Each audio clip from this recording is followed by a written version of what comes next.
அனைவருக்கும் வணக்கம். நான் குமரி பேசுகிறேன். So this is my first video ever on YouTube. And நான் ரொம்ப நாளாக இதை பண்ணணும்னு நினச்சிட்ருக்கேன். அண்ட் ஃபர்ஸ்ட் டைம்ங்கிறனால நான் என்ன பண்ணுறதுன்னு எனக்கு எதுவும் தெரில. அதனால் ஏதாவது ஒன்று பண்ணுவோம் அப்படின்ட்டு நான் இப்போ பேச ஆரம்பிச்சிருக்கேன். ஸோ இந்த ரெக்கார்டிங் முடியும் போது என்ன நான் பேசி வச்சுருக்கேனோ அதெல்லாம் எடிட் பண்ணி ஒரு வீடியோ மாதிரி கொண்டு வரலாம் அப்படின்னு பார்க்குறேன். So this is what is going to happen today. இப்போ கொஞ்ச நாளாகவே ரீசெண்டாக ஆன்லைன்லலாம் நம்ம இன்ஸ்டாகிராம் ஓப்பன் பண்ணாலும் யூடியூப் ஓப்பன் பண்ணாலும் ஒரு ஸ்டேட்மெண்ட் பார்க்கலாம். கோவிட்க்கு அப்புறம் டைம் வந்துட்டு ரொம்ப கம்மியாக இருக்குது, கோவிட்க்கு அப்புறம் டைம் வந்துட்டு ரொம்ப ஸ்பீடாக போகுது, லாக்டவுனுக்கு அப்புறமா என்னமோ ஆயிருக்கு, நிறைய கான்ஸ்பிரசிஸ் வேறு அதை சுற்றி உருவாயிட்ருக்குது. Like there was something in that vaccines and all, and அந்த டைமில் நம்மளை உள்ளெல்லாம் அடைச்சி போட்டு உலகத்தில் என்னமோ நடந்திருக்கு. ஸோ இன் மை ஒப்பீனியன் நான் என்ன நினைக்கிறேன் அப்படின்னு பார்க்கும்போது, இந்த கோவிட் மாதிரி ஒரு பிளேக்கு வந்துட்டு ஃபர்ஸ்ட் டைம் நம்ம ஜென்ரேஷனில் இட்ஸ் ஃபர்ஸ்ட் டைம். ஆனால் இதுக்கு முன்னாடியே நிறைய டைம் வந்திருக்கு. அதுக்கப்புறமும் அந்த டைமில் இதே மாதிரி லாக்டவுன்ஸ் நடந்திருக்கு. அதுக்கப்புறமாகவே இந்த ரெக்கவர் ஆகி வர்றது, ஹியூமனிட்டி வந்துட்டு ரெக்கவர் ஆகி வர்றது கொஞ்சம் ரொம்ப கஷ்டப்பட்டு நடந்திருக்கும் அப்படின்னு நான் அப்போவும் அந்த மாதிரி தான் நடந்திருக்கும்னு நினைக்கிறேன். And still we are in that recovery ஃபேஸோ அப்படின்ட்டு எனக்கு தோணுது. ஏன்னா இந்த லாக்டவுன் வந்துட்டு ஆல்மோஸ்ட் ஹேப்பன் லைக் இயர் நம்ம வந்துட்டு வீட்டுக்குள்ளேயே இருந்தோம். அதில் அந்த ஃபர்ஸ்ட் ஃபியூ மந்த்ஸ் வந்துட்டு ரொம்ப ஸ்ட்ரிக்டாக நம்ம ஃபாலோ பண்ணிகிட்டு இருந்தோம், என்ன நடக்குது வெளியே என்ன போகுதுன்னு தெரியாமல்.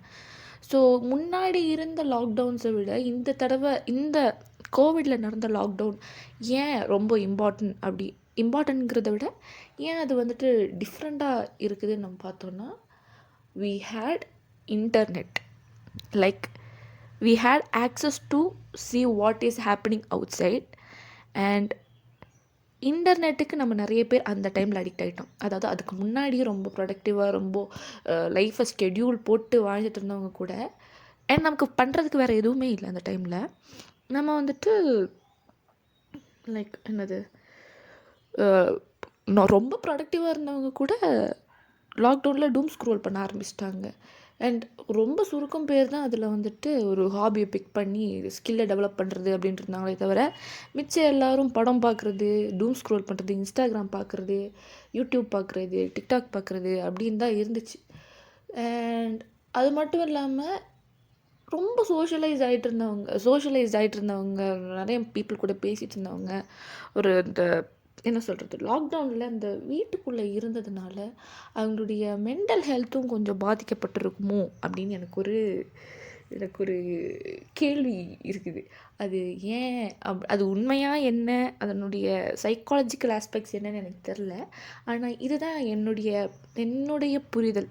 லைக் இப்போது பர்சனலி சொல்லணுன்னா, அந்த லாக்டவுன் வந்துட்டு என்னுடைய மென்டல் ஹெல்த்தை ரொம்ப ரொம்ப அஃபெக்ட் பண்ணிச்சு. அண்ட் என்னுடைய ரொம்ப அஃபெக்ட் பண்ணிச்சுங்கும்போது நம்மளுடைய ஐடியாலஜிஸ் சேஞ்ச் ஆக ஆரம்பிச்சிது. நம்ம நிறைய அந்த டைமில் மனசுக்குள்ளே போட்டு குழப்பி நிறைய விஷயங்கள் நம்ம தேட ஆரம்பித்தோம், நிறைய விஷயம் நம்ம புரிஞ்சிக்க ஆரம்பித்தோம், நிறைய விஷயங்கள் மறக்க ஆரம்பித்தோம். பர்சனலி எனக்கு லாக்டவுன் பீரியட் வந்துட்டு ஒரு ஐ ஓப்பனராகவும் இருந்துச்சு. என்ன ஒரு பெரிய பாதாள குழிக்குள்ளே தள்ளின ஒரு ஒரு ஒரு அதுக்கான ஒரு ஸ்டார்டிங் பாயிண்ட்டாகவும் இந்த லாக்டவுன் இருந்துச்சு. அண்ட் நிறைய பேர் அதை வந்துட்டு என்ன சொல்கிறது, எக்ஸ்பீரியன்ஸ் பண்ணியிருக்கிறாங்க அப்படின்னு நான் நினைக்கிறேன். ஏன்னா நிறைய பேருடைய லைஃப் வந்துட்டு லாக்டவுனுக்கு முன்னாடி லாக்டவுனுக்கு அப்புறம் அப்படிங்கிறதுல சேஞ்ச் ஆகிருக்கும். நிறைய பேருடைய ஒப்பீனியன்ஸும் அதே மாதிரி லாக்டவுனுக்கு முன்னாடி லாக்டவுனுக்கு பின்னாடியும் சேஞ்ச் ஆகிருக்கும். நிறைய பேருடைய வாழ்க்கையும் அதே மாதிரி சேஞ்ச் ஆகிருக்கும். அண்ட் இது எல்லாத்துல இருந்தும் இந்த ஹியூமனிட்டி ரெக்கவர் ஆகி இப்போ தான் கொஞ்சம் கொஞ்சமாக வந்துக்கிட்டு இருக்குது. அண்ட் அதுலேயுமே நிறைய ப்ராப்ளம்ஸ் வந்துட்டு நம்ம ரொம்ப அதிகமாக க்ரியேட் ஆகிருக்குதோ அப்படின்றது. அந்த டைமில் தான் நிறைய பேர் ரொம்ப எக்கனாமிக்கலாகவும் அஃபெக்ட் ஆனாங்க, நிறைய பேர் ரொம்ப சைக்காலஜிக்கலாகவும் அஃபெக்ட் ஆனாங்க. ரொம்ப ரொம்ப ஒரு ப்ராப்ளமேட்டிக்கான ஒரு பீரியட்லேருந்து நம்ம ரெக்கவர் ஆகி இப்போ தான் கொஞ்சம் கொஞ்சமாக வந்துட்டுருக்கோமோ அப்படின்னு தோணுது. கொஞ்சம் பேர் ரெக்கவர் ஆகிட்டாங்க, கொஞ்சம் பேருக்கு இன்னும் அது வந்துட்டு ஒரு என்ன சொல்கிறது, நல்லா ஓடிட்டு இருந்தவனை பிடிச்சி நிறுத்தி ஒரு 5 நிமிஷம் பொறு அப்படின்னு சொல்கிறதுக்குள்ளே பாதி பேர் ரேஸ் ஓடி முடிச்சிட்டான், பாதி பேர் இவன் கூட நின்றுட்டான், பாதி பேர் இன்னும் ஆரம்பிக்கவே இல்லை. இவனுக்கு என்ன நடக்குதுன்னு புரியல, ஏன்டா பிடிச்சி நிப்பாட்டினீங்கன்னு தோணும். என்ன நடக்குதுன்னு அவனுக்கு தெரியாது, என்ன பண்ணிகிட்ருக்கோம் அப்படின்னு தெரியாது.